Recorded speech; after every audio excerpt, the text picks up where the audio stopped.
క్రైస్తవ సమాజం ఎందుకు చాలా సార్లు నవ్వుల పాలవుతుందో తెలుసా?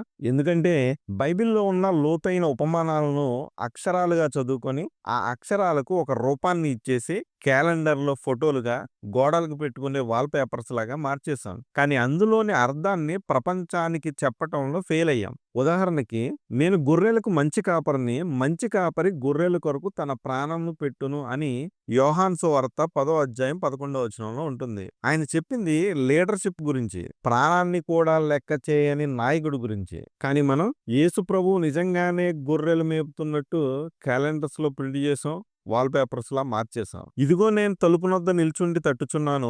ఎవడైనను నా స్వరం విని తలుపు తీసిన ఎడల నేను అతని యొద్దకు వచ్చి అతనితో నేనును నాతో కూడా అతడును భోజనం చేయుదుము అని ప్రకటన గ్రంథం 3వ అధ్యాయం 20వ వచనంలో ఉంటుంది. కానీ దాన్ని లిటరల్‌గా డోర్ బయట సంకలో ఒక గొర్రె పిల్లని ఎత్తుకొని తన మందతో నిలుచున్న వ్యక్తిలాగా చూపించాం. యెహోవా నా కాపరి, నాకు లేమి కలుగదు. పచ్చిక గల చోట్ల ఆయన నన్ను పరుండజేయుచున్నాడు.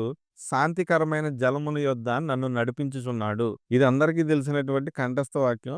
మీకు గనుక ఈ రిఫరెన్స్ తెలిస్తే కామెంట్ సెక్షన్‌లో కామెంట్ చేయండి. అంటే ఏ లోటు రాకుండా సంరక్షిస్తూ శాంతిగా కాపాడుతున్నాడు అని చెప్తే, కానీ మనం దాన్ని గ్రీన్ హిల్స్, వాటర్ ఫాల్స్ మధ్య ఒక ఫ్యాంటసీ సీనరీ లాగా మార్చేసాం.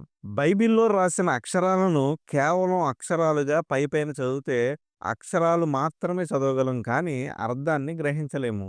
బైబిల్ ఎప్పుడు చదువునా అక్కడ ఉన్న సందర్భం అర్థం కావాలి.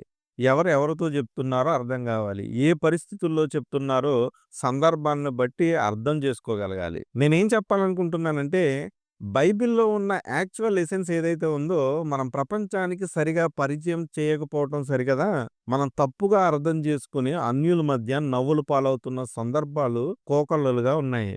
ఉదాహరణకు సాక్ష్యాల ద్వారా కానివ్వండి, రచనా ప్రావీణ్యం లోపించిన పాటల రూపంలో కానివ్వండి, ఇలా క్రైస్తవ్యం నవ్వుల పాలవుతుంది. సోషల్ మీడియాలో ట్రోల్స్‌కి గురవుతుంది. నా అభిప్రాయంతో ఏకీభవించినట్లయితే మీరు కూడా మీ అభిప్రాయాన్ని కామెంట్ సెక్షన్‌లో కామెంట్ చేయండి.